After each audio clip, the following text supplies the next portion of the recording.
Assalamualaikum warahmatullahi wabarakatuh.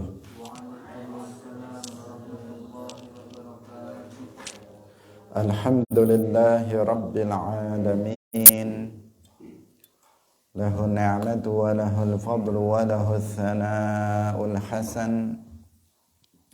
Wassalawatullahil barrir rahim wal malaikatil muqarrabin ala sayyidina wa maulana Muhammadin wa ala alihi wa ashabihi tayyibin tahirin. Allahumma la sahla illa ma ja'altahu sahla wa anta taj'alul hazna idha syi'ta sahla. Allahumma arzuqna al-ikhlasa fil niyyati wal qawli wal amal wa ba'du. Ila nabiyil mustafa sallallahu alaihi wasallam wa ikhwanihi minal anbiya'i wal mursalin wa syuhada'i was salihin, khususan ila sultanil awliya Syekh Abdul Qadir al-Jilani wa Syekh Ahmad al-Rifa'i wa Syekh Baha'iddin an-Naqsyabandi wa Syekh Abdullah al-Harari wa ila arwahi muassis jam'iyyati Nahdlatul Ulama Syekh Muhammad Hashim Ash'ari wa Syekh Bisri Sansuri wa Syekh Abdul Wahhab Hasbuwah wa ila arwahi jami'i ahli al-qubur minal muslimin wal muslimat. Al-Fatihah. A'udzu billahi minasy syaithanir rajim. Bismillahirrahmanirrahim. Alhamdulillahi rabbil alamin. Ar-Rahmanir Rahim. Maliki yaumiddin. Iyyaka na'budu wa iyyaka nasta'in. Ihdinas siratal mustaqim.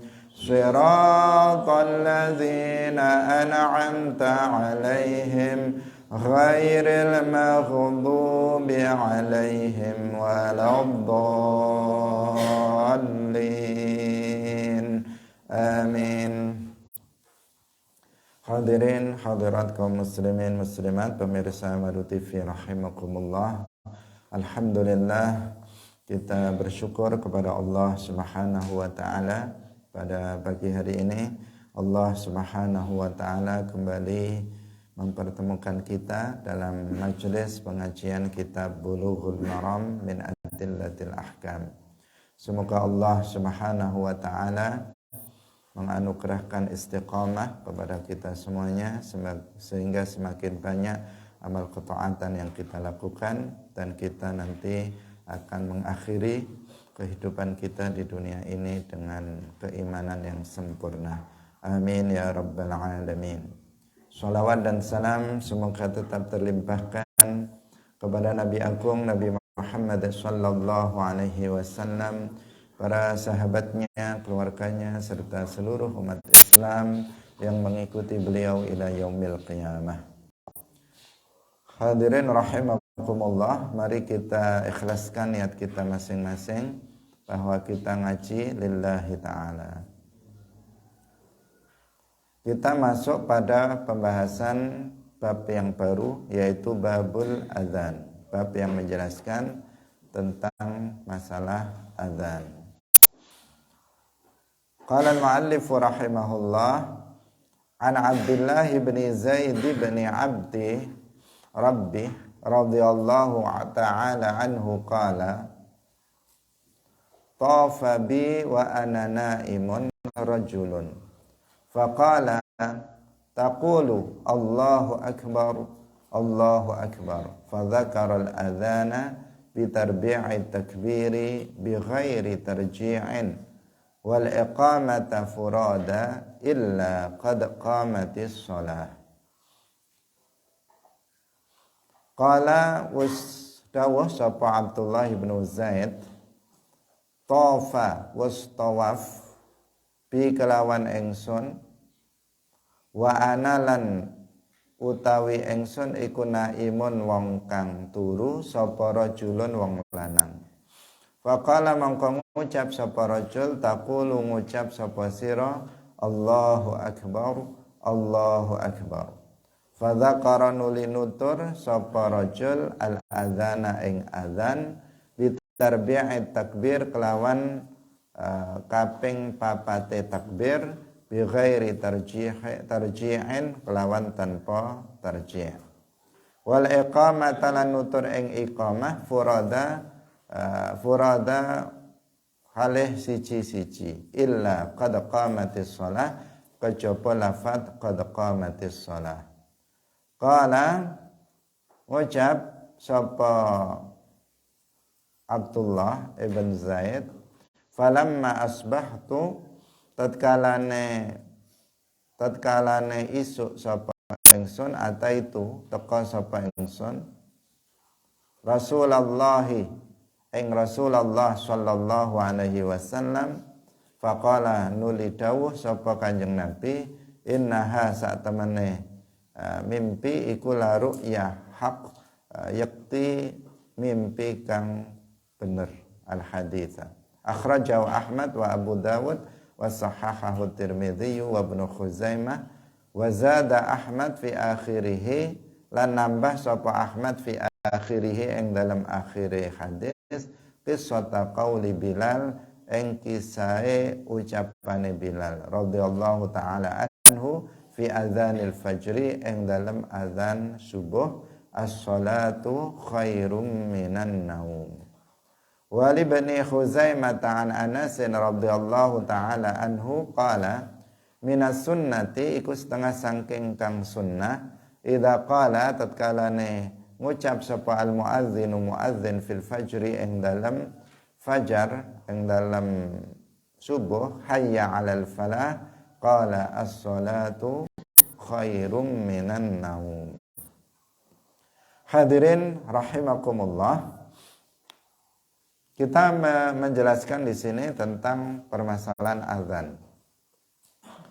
Ini penting untuk kita perhatikan secara khusus karena pada masa sekarang persoalan azan banyak diabaikan dalam beberapa sisi.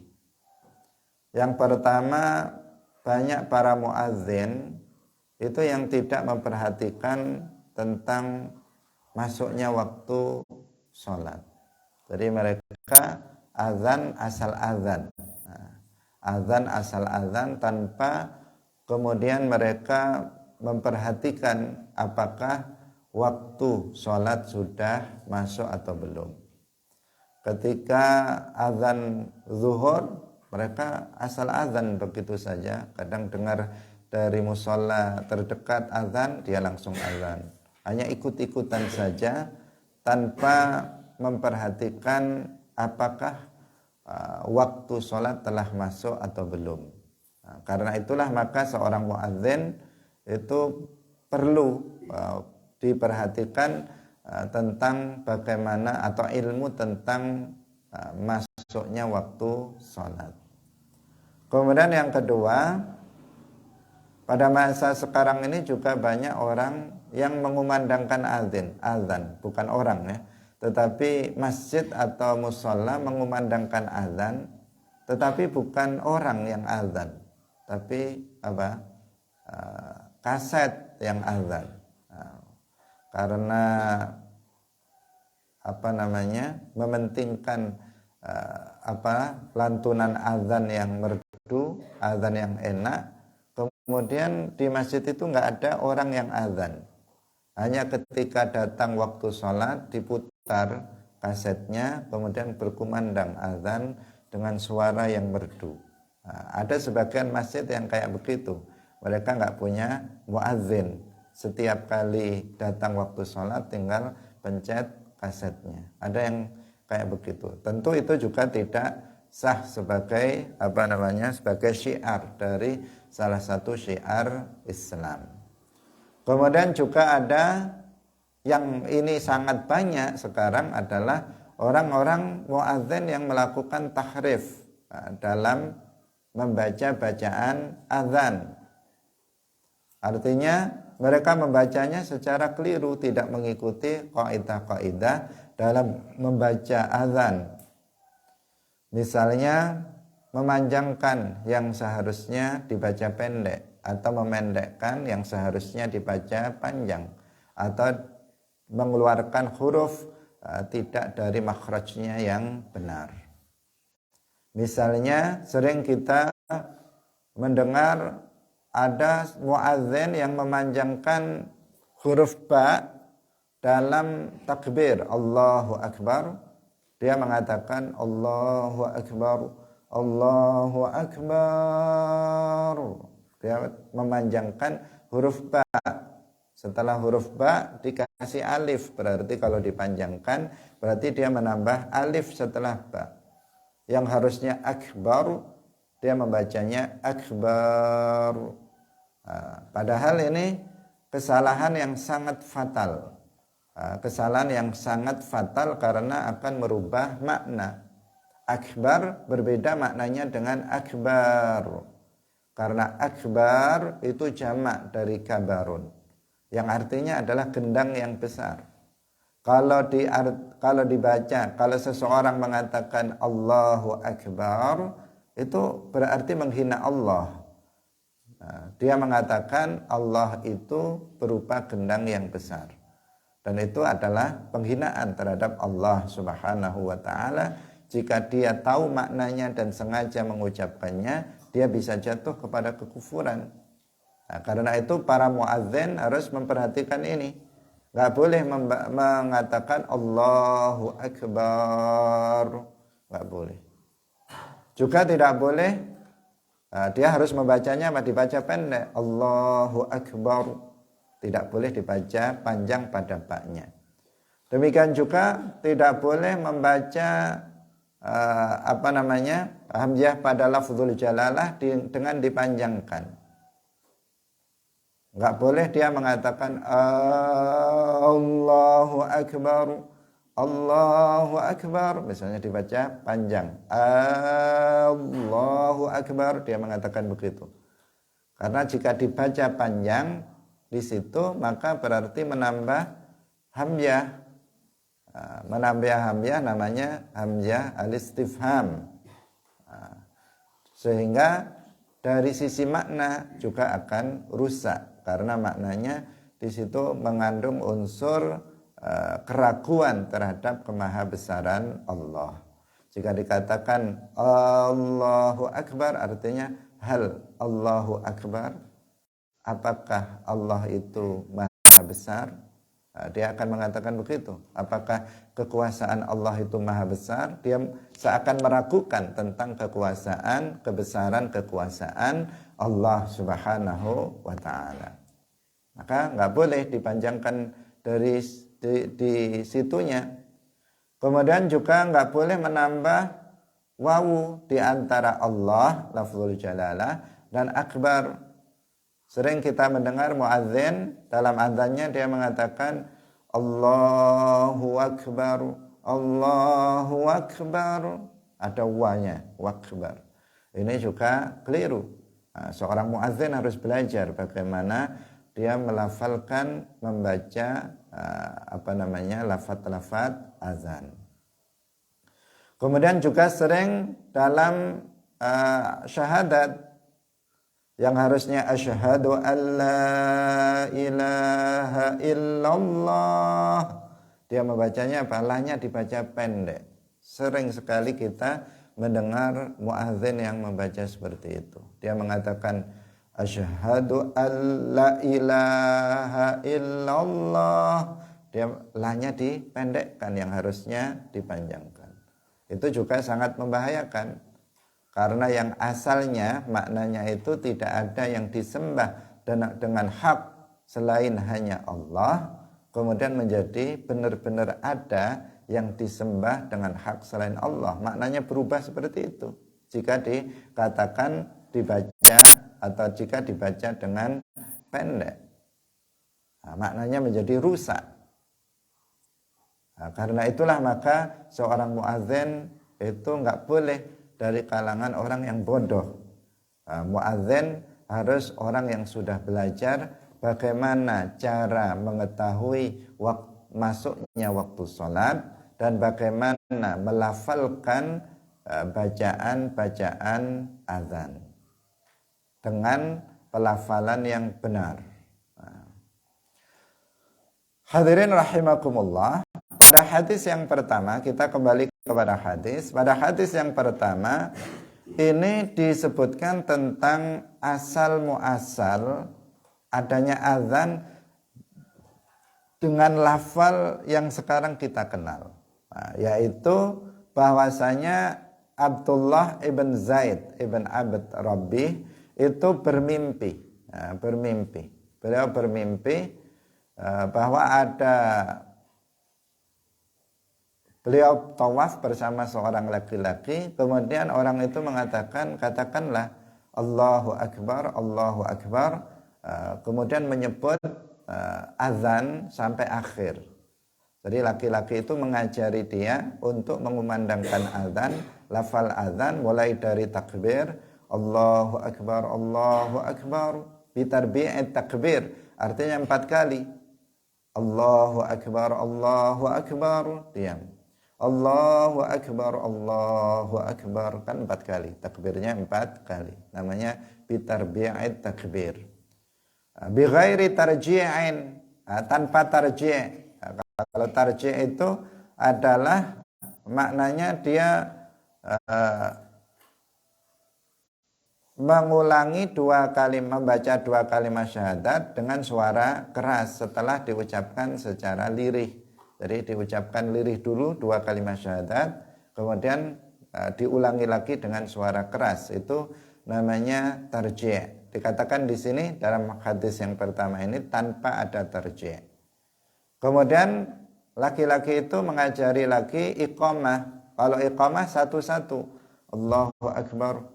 Satu-satu. Allahu Akbar, Allahu Akbar, asyhadu an la ilaha illallah, asyhadu anna Muhammadar Rasulullah, satu-satu, furada. Kecuali pada qad qamatis shalah, itu dibaca 2 kali. Qad qamatis shalah, qad qamatis shalah,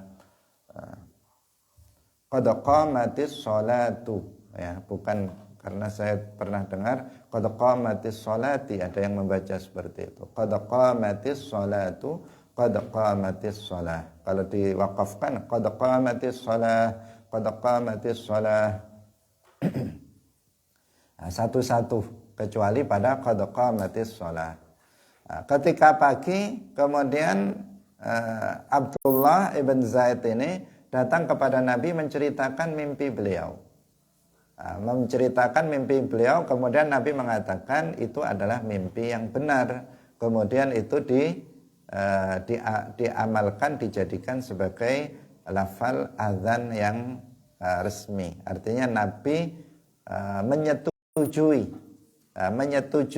apa yang disampaikan oleh Abdullah bin Zaid dalam mimpinya itu sebagai azan yang disyariatkan di dalam Islam.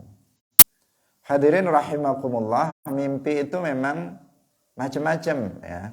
Ada mimpi yang benar, seperti ini yang disetujui oleh Rasulullah Shallallahu Alaihi Wasallam. Meskipun asalnya ini adalah mimpi, tetapi kemudian dia menjadi bagian dari syariat Islam. Ada mimpi itu yang hanya sekedar orang menyebutnya bunga tidur. Nah, bunga tidur itu ya nggak ada takwilnya. Mimpi itu nggak ada takwilnya, nggak ada artinya, karena mimpinya itu campur-campur, nggak jelas. Tadi habis begini, nggak bisa diurutkan. Terkadang sering kita bermimpi seperti itu. Ini mimpi yang nggak punya takwil, mimpi yang nggak punya makna. Ada mimpi itu terkadang dari setan, kita sengaja dipermainkan oleh setan atau ditakut-takuti dalam mimpi. Itu bisa terjadi. Tapi ada juga mimpi itu yang mimpi yang hak, mimpi yang benar. Di antara mimpi yang benar ini yang dialami oleh Abdullah bin Zaid, yang kemudian yaitu mimpi tentang isyarat dari seseorang yang mengajarinya azan dan iqamah, yang setelah disampaikan kepada Rasulullah Shallallahu Alaihi Wasallam kemudian disetujui oleh Nabi, disebut bahwa itu mimpi yang benar dan itu dijadikan sebagai syariat yang untuk untuk memanggil umat Islam dalam melaksanakan sholat jamaah. Azan ini hukumnya sunnah, artinya sholat 5 waktu hendaknya dilakukan terlebih dahulu azan dan iqamah sebelumnya. Kalau seandainya ada orang sholat tanpa ada azan dan tanpa ada iqamah, sholatnya juga sah, tetapi dia akan kehilangan fadilah yang besar. Dan di sini tidak terkhususkan untuk sholat jamaah. Kalau ada seseorang misalnya sholat sendirian kemudian azan dan iqamah, itu juga diperbolehkan. Tetapi azan itu pada dasarnya dia adalah salah satu syiar dari syiar-syiar agama yang juga harus diagungkan, dimuliakan, tidak boleh seseorang untuk melecehkannya. Hadirin rahimakumullah. Kemudian kalau di dalam azan subuh setelah hayya 'alal falah itu ditambah as-salatu khairum minan naum. Ini dari Bilal, cerita tentang penambahan as-salatu khairum minan naum itu dari Bilal bin Rabah. As-salatu khairum minan naum, salat itu lebih baik dibandingkan dengan tidur. Ini untuk subuh, karena biasanya subuh itu banyak orang yang masih dalam keadaan tidur, sehingga diingatkan bahwa salat lebih baik dibandingkan dengan tidur. Hadirin rahimakumullah. Dalam hadis ini dijelaskan tadi bahwa dalam ada istilah tarbi' ya tadi ya. Ada tarbi', artinya disyariatkan untuk dibaca takbirnya 4 kali. 4 kali tadi 2 berhenti, 2 kemudian berhenti. Seperti yang tadi kita contohkan. Ini pendapat dalam mazhab Syafi'i, dalam mazhab Hanafi berdasarkan hadis ini. Tetapi ada mazhab lain yang takbirnya itu hanya 2 kali. Kalau kita di sini adzannya memang seakan-akan hanya itu adzannya. Tetapi kalau kita ke negara-negara Islam di Timur Tengah yang bermazhab Maliki, itu takbirnya cuma 2 kali. Nah, jadi bukan Allahu Akbar, Allahu Akbar, kemudian Allahu Akbar, Allahu Akbar, tapi cuman Allahu Akbar, Allahu Akbar, cuman gitu saja 2 kali. Itu kalau mazhab Maliki. Kalau kita misalnya jalan-jalan ke negara-negara Timur Tengah yang bermazhab Maliki, maka kita akan temukan bentuk azan yang berbeda dengan apa yang kita dengar di Indonesia atau di negara-negara yang bermazhab Syafi'i ataupun Hanafi. Kemudian as-salatu khairum minan naum itu ada namanya, istilahnya itu adalah taswib. Nah, istilahnya taswib itu khusus dalam sholat subuh, tidak pada sholat yang lainnya. Kemudian untuk tarji', di sini memang ada khilaf ya di antara mazhab yang ada. Tarji' yang tadi kita katakan yaitu membaca 2 kalimat syahadatnya itu 2 kali. Asyhadu an la ilaha illallah. Sebelumnya dibaca lirih, kemudian habis itu dibaca keras dengan suara keras. Itu namanya tarji'. Kalau di tempat kita itu tidak diberlakukan tarji'. Nah, enggak pernah kita melihat atau mendengar seorang muadzin membaca 2 kalimat syahadat 2 kali. Yang pertama dengan suara lirih, yang kedua dengan suara keras. Nah, tetapi dibaca cuman semuanya dibaca dengan suara keras, ya kan? Dua-duanya dibaca keras, tidak dibaca lirih dan keras. Ini berarti kalau di daerah kita itu min ghairi tarji', tanpa tarji', berdasarkan hadis ini bi ghairi tarji'. Tetapi ada mazhab lain, ini sebenarnya malah jumhur ya. Jadi kalau yang bi ghairi tarji' itu justru itu sebenarnya mazhab Hanafi, tetapi justru itu yang berlaku, yang banyak berlaku di daerah kita. Kalau yang mazhab Syafi'i, kemudian Malik, Ahmad dan jumhurul ulama itu justru masyru', disyariatkan untuk tarji'. Jadi dibaca lirih dulu baru dibaca keras. Tetapi dalam yang berlaku justru yang mengikuti mazhab Hanafi yang tanpa tarji'. Tetapi itu juga tidak masalah karena memang di sini ada khilaf di antara para ulama antara yang menggunakan tarji' atau tidak menggunakan tarji'. Hadirin rahimakumullah, kita lanjutkan hadis yang berikutnya. Wa an Abi Mahdzurata radhiyallahu taala anhu anna nabiyya saat temene Kanjeng Nabi sallallahu alaihi wasallam iku allamahu ngulang sapa Kanjeng Nabi ing Abi Mahdzurah al-adzana ing adzan. Fa dzakara mongko nutur sapa Kanjeng Nabi fihi ing dalam adzan at-tarji'a ing tarji'. Akhrajahu Muslim. Walakin dzakara takbira fi awwalihi marrataini faqat. Walakin lan tetapine nutur sapa Kanjeng Nabi at-takbira ing takbir fi awalihi ing dalam awale adzan marrataini kelawan rong ambalan faqat halih bloko wa rawahul khamsatu fadzakaruhu murabba'an. Bahwa Nabi itu mengajari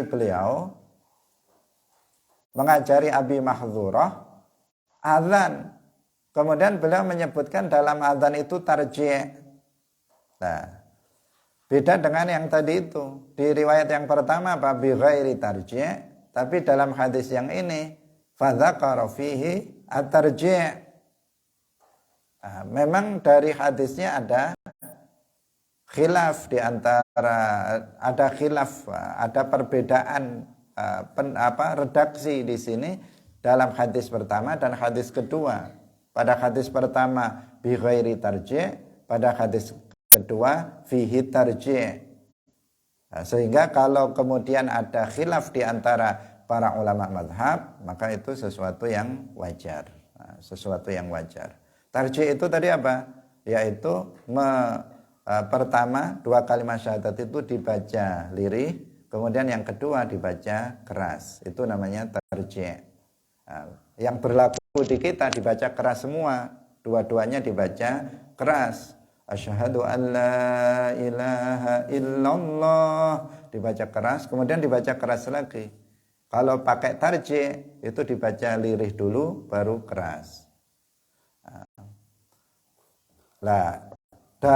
Mazhab Syafi'i itu sebenarnya mengikuti yang fihi tarji'.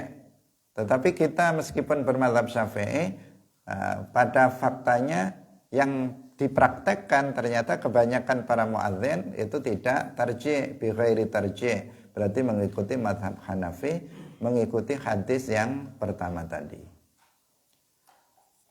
Wa an Anas radhiyallahu taala anhu qala umira wis den perintah sapa Bilal ayyashfa'a ing yen to genepaken al adzana ing adzan syaf'an kelawan genep temenanan wa yutiralan ganjilaken al iqamata ing iqamah ilal iqamata kejaba iqamah yakni qaulahu yakni ngarepaken sapa Kanjeng Nabi qaulahu ing ucapane muadzin qad qamatis shalah muttafaqun alaih wa lam yadhkur muslimun al istisna walin nasa'i amaron nabiyyu was perintah sapa Kanjeng Nabi sallallahu alaihi wasallam Bilalan ing Bilal.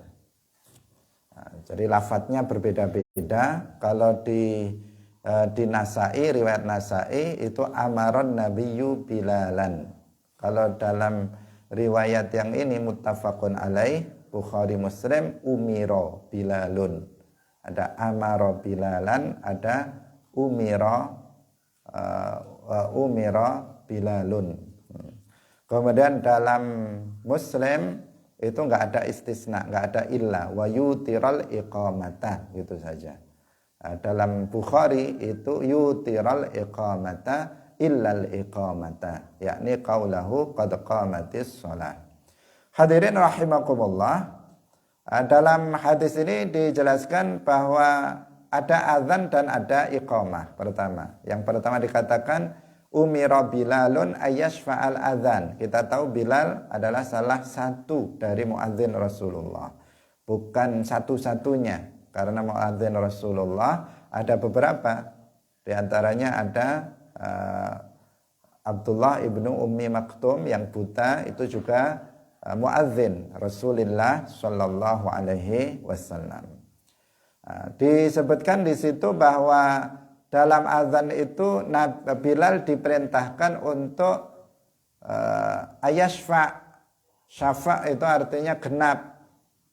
Genap itu 2, 4, 6, 8, itu namanya syafa. Sedangkan dalam iqamah itu witer. Witer itu apa? Ganjil 1, 3, 5, 7, 9, itu namanya witer. Kalau syafa itu genap, 2, 4 dan seterusnya. Nah, di dalam azan itu diperintahkan untuk dilakukan secara genap, dengan genap, yaitu tadi ada yang 2, ada yang 4. Untuk takbirnya 4. Allahu akbar, Allahu akbar, Allahu akbar, Allahu akbar, 4. Ada syahadatnya 2 kali. Hayya 'alas shalah 2 kali, hayya 'alal falah 2 kali. Genap. Untuk iqamah itu witer satu-satu, kecuali qomatnya. Kecuali qomatnya maksudnya bacaan qad qamatis shalah itu dibaca 2 kali. Qad qamatis shalatu, qad qamatis shalah 2 kali. Ini tadi sama seperti yang tadi sudah kita jelaskan, yang intinya adalah menjelaskan tentang tentang azan dan iqamah. Wa an Abi Juhaifah radhiyallahu taala anhu qala ra'aitu wasningali sapa ingsun Bilalan ing Bilal yu'adzinu azan sapa Bilal, halih azan sapa Bilal, wa atatabba'u fahu wa atatabba'u lan ngikuti sapa ingsun fahu ing tutuke Bilal, hahuna wa hahuna, wa isba'ahu lan jari-jarine Bilal fi udhunaihi ing dalem kuping lorone Bilal. Rawahu Ahmad wa Tirmidzi wa sahahahu. Jadi azan di sini disebutkan tentang bahwa seorang muadzin ketika azan maka dia meletakkan jarinya di di telinganya. Ini biar untuk mengumpulkan suaranya, biar tetapi itu yang dilakukan oleh Bilal. Mencontoh Bilal kalau azan meletakkan jarinya di dalam kedua telinganya. Ini nanti akan ada lagi riwayat yang berikutnya yang menjelaskan tentang itu. Wali Ibnu Majah wa ja'ala isba'aihi fi udhunaihi wa ja'ala lan dateaken sapa Bilal isba'aihi ing driji lorone Bilal fi udhunaihi ing dalam talingan lorone Bilal. Wali Abi Dawud lawa unuqahu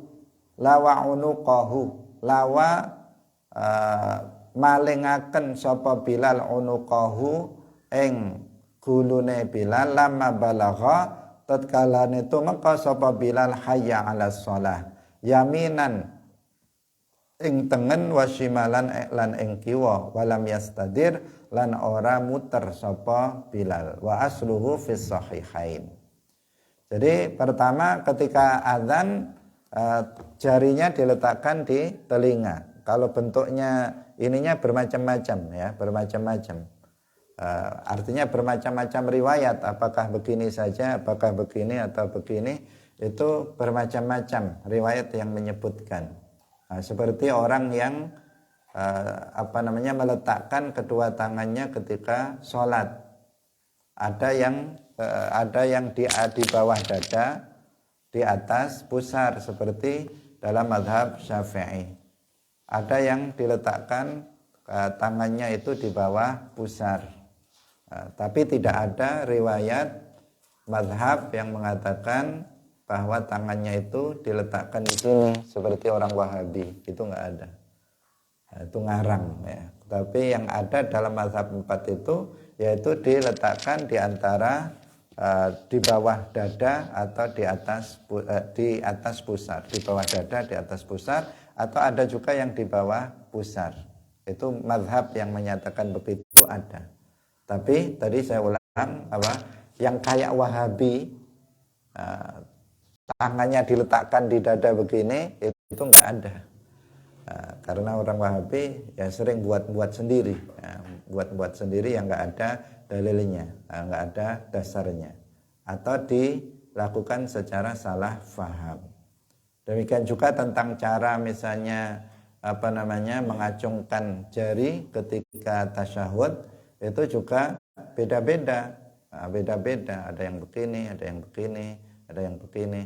Tetapi kalau yang begini-begini itu nggak ada. Itu orang Wahabi. Yang ada cuman sekali itu ada. Tetapi kalau yang terus-menerus begini itu yang nggak ada. Jadi orang Wahabi sering buat-buat karena kesalahpahaman, karena ilmu yang mereka dapat itu tidak dengan sanad. Tidak talaki secara bersanad, sehingga pemahaman mereka beda-beda. Berbedanya berbeda dengan pendapat 4 mazhab. 4 mazhab itu yang bermasalah. Meskipun ini sesuatu yang bukan sesuatu yang wajib, tetapi sering mereka menyalahi apa yang berlaku dalam 4 mazhab, dalam pemahamannya. Dalam hal di sini orang yang azan itu juga beda-beda tentang letak tangannya ini, apakah begini atau bagaimana. Yang jelas meletakkan jari di dalam telinga ketika seseorang azan. Kemudian ketika sampai hayya 'alas shalah itu wajahnya dipalingkan. Ini bagi kalian yang muadzin, itu ketika hayya 'alas shalah dipalingkan ke kanan. Hayya 'alas shalah ke kanan kemudian ke kiri. Setelah ke kanan kemudian dipalingkan ke kiri. Dan tidak diputar, tidak diputar kepalanya atau tetapi hanya berpaling saja. Berpaling itu artinya bukan badannya yang berputar, tetapi cukup kepalanya. Jadi badannya tetap menghadap ke arah kiblat. Karena orang yang azan kemarin kita sebutkan dia disunnahkan dalam kondisi suci, kemudian menghadap ke kiblat, menghadap ke arah kiblat. Posisi badannya itu tetap menghadap ke kiblat. Hanya saja ketika hayya 'alas shalah itu kepalanya saja yang belok, bukan badannya yang belok. Bukan badannya yang belok, tetapi kepalanya saja, lehernya yang dibelokkan ke kanan, dibelokkan ke kiri. Bukan badannya yang begini atau begini. Karena banyak muadzin yang badannya yang berputar, bukan kepalanya saja. Nah, ini disebutkan dalam hadis, dikatakan unuqahu lawa unuqahu. Jadi yang dibelokkan ini, yang dipalingkan lehernya saja, bukan badannya, tetapi lehernya. Kalau badannya tetap menghadap ke arah kiblat. Ini tata cara yang disunnahkan, tata cara yang disunnahkan dalam azan. Kalaupun tidak seperti itu ya sah saja azannya, hanya saja dia tidak mendapatkan pahala sunnah. Wa ana Abi Mahdzurah radhiyallahu taala anhu anna Nabiyya sallallahu alaihi wasallam a'jabahu sautuhu fa'allamahu al-adzan. Anna Nabiyya saat temene Kanjeng Nabi sallallahu alaihi wasallam iku a'jabahu gawakaken ing Kanjeng Nabi sautuhu suarane Abi Mahdzurah fa'allamahu nuli ngulang sapa Kanjeng Nabi ing Abi Mahdzurah al-adzana ing adzan. Rawahu Ibnu Khuzaimah. Hadis ini menunjukkan kepada kita bahwa dalam adzan itu disunnahkan untuk muadzinnya itu yang suaranya enak. Buktinya di sini Nabi mengetahui bahwa Abu Mahdzurah ini suaranya enak, kemudian diajari azan oleh Rasulullah. Nah, jadi diusahakan cari yang suaranya enak, kemudian dia ditunjuk sebagai muadzin. Karena kalau suaranya nggak enak ya malah gimana? Nanti menjadi pembicaraan orang atau orang yang mendengarnya tidak tidak semangat. Berbeda kalau azannya dikumandangkan oleh orang yang suaranya merdu, pasti kita ingin mendengarnya.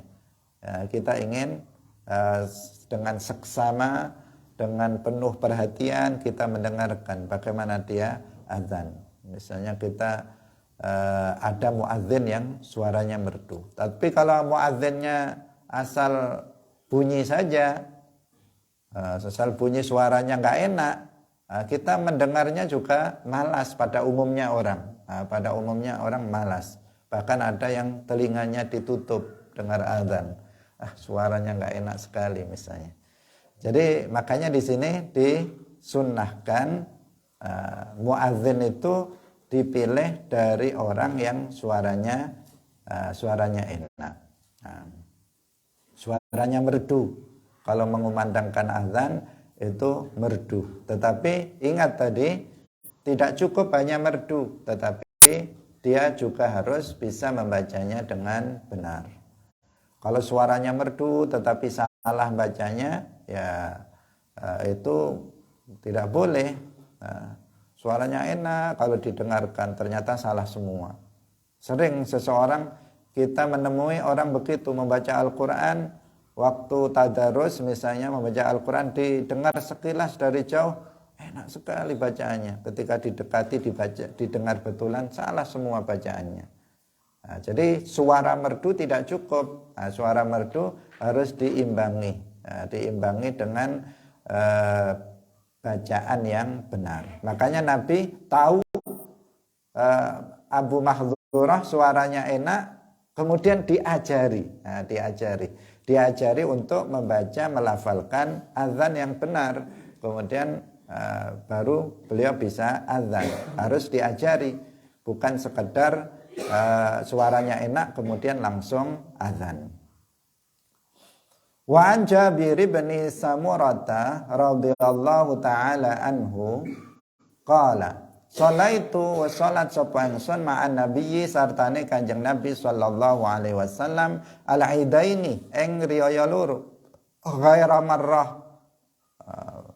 marrah ora mung sekali, ora mung sepisan, wala marrataini lan ora mung rong sepisan, rong kali, bi ghairi adzanin kelawan tanpa adzan wala iqamatin lan tanpa iqamah. Rawahu Muslimun wa nahwuhu fil muttafaq alaihi an Ibnu Abbas radhiyallahu taala anhu wa ghairihi, anhuma wa ghairihi, Ibnu Abbas.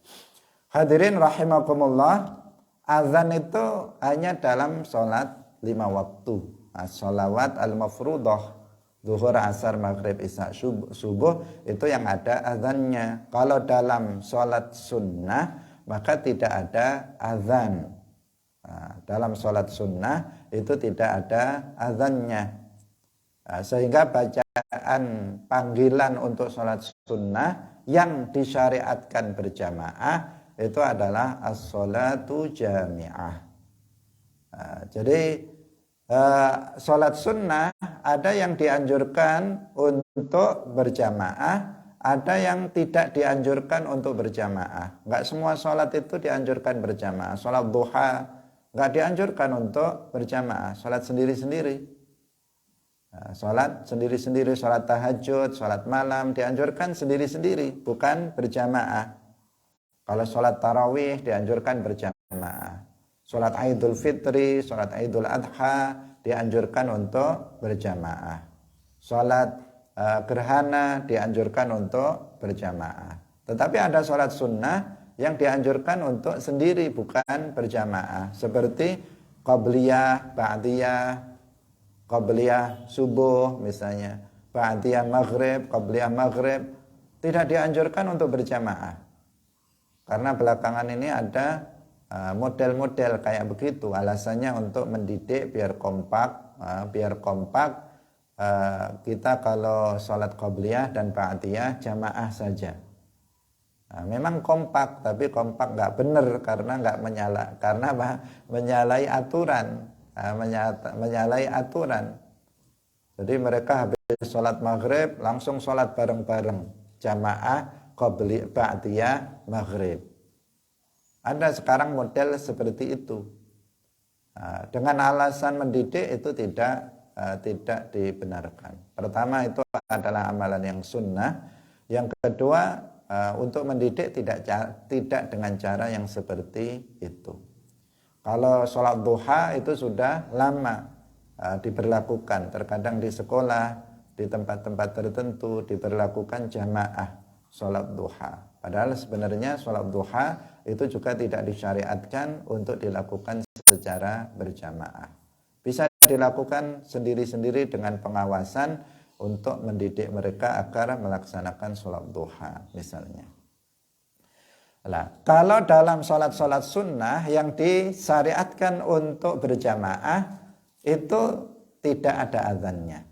Bukan karena berjamaah kemudian dikasih azan, enggak. Tetapi cukup dengan mengatakan as-sholatu jami'ah. Dengan demikian juga dalam sholat jenazah juga tidak ada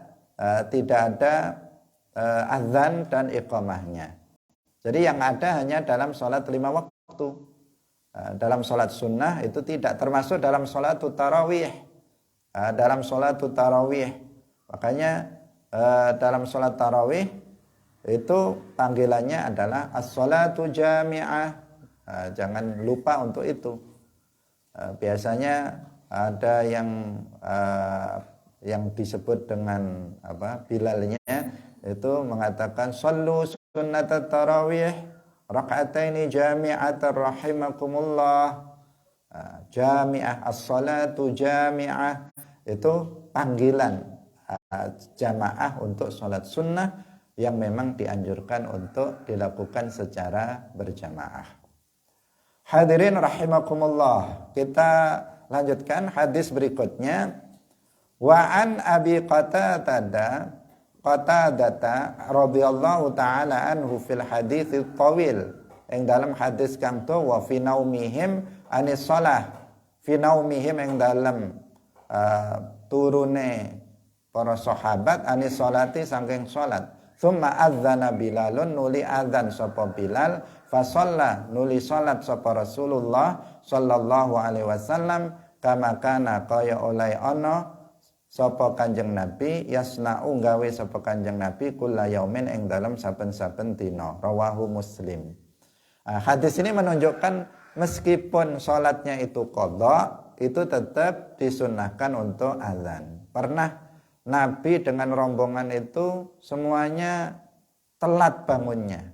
Pernah terjadi. Ini kan sebagai pelajaran. Apa yang terjadi pada Nabi itu adalah sebagai pelajaran. Pernah Nabi dengan para sahabat itu tidur, kemudian menugaskan kepada Bilal untuk membangunkan.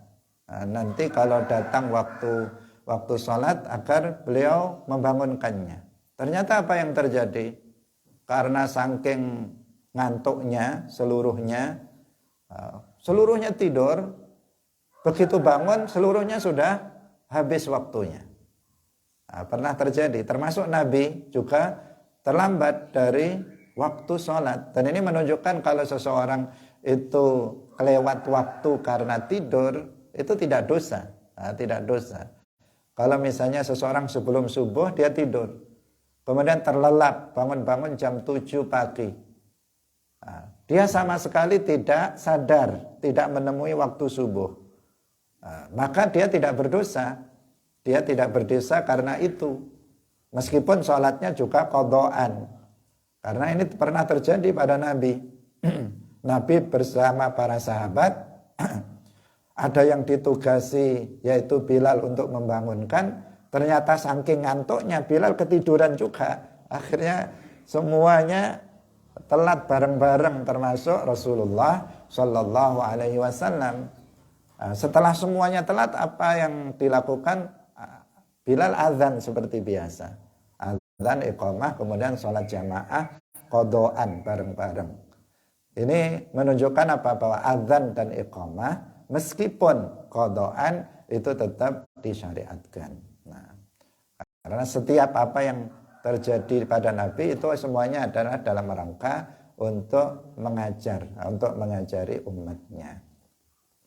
Walahu an Jabirin radhiyallahu taala anhu anna Nabiyya sallallahu alaihi wasallam atal Muzdalifata fa shalla bihal maghrib wal isya bi adzanin wahidin wa iqamatain. Ata wastaqa sapa Kanjeng Nabi al Muzdalifata ing Muzdalifah fa shalla nuli salat sapa Kanjeng Nabi biha ing dalem Muzdalifah al maghriba ing salat maghrib wal isya lan salat isya bi adzanin wahidin kelawan adzan kang siji wa iqamataini lan iqamat loro. Walahu an Ibnu Umar radhiyallahu taala anhuma jama'an jama' sapa Kanjeng Nabi an-nabiyyu sallallahu alaihi wasallam bainal maghribi ing dalam antarane maghrib wal isya bi iqamatin wahidatin kelawan iqamah kang siji. Wa zada Abu Dawud li kulli salatin. Wa fi riwayatin lahu walam yunadi fi wahidatin minhuma walam yunadi lan ora ora azan fi wahidatin ing dalam siji minhuma saking karune. Hadirin rahimakumullah. Di sini bahwa dalam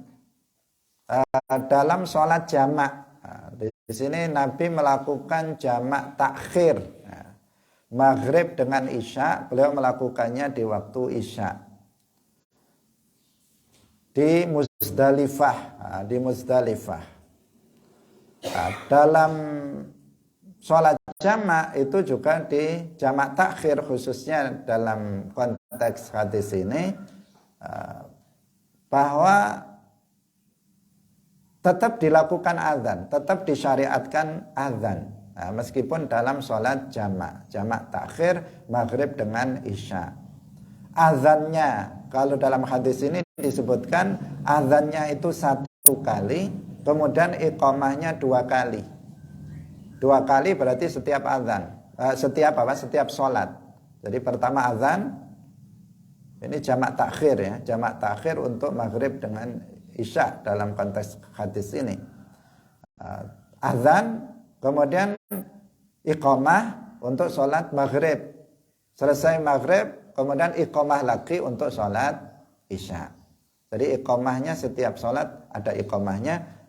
Azannya cukup 1 kali. Itu untuk sholat jamaah. Hadirin rahimakumullah. Demikian pengajian kita pada pagi hari ini. Semoga bermanfaat bagi kita semuanya. Pembahasan tentang azan insyaallah masih kita lanjutkan lagi dalam pertemuan berikutnya. Barakallahu fikum wallahul muwaffiq ila aqwamit thariq. Wassalamualaikum warahmatullahi wabarakatuh. La ilaha illallah. Allahumma salli ala sayyidina Muhammad wa ala alihi wa sahbihi wa sallim. Rabbi ghfirli wa liwalidayya wa lil mu'minina wal mu'minat.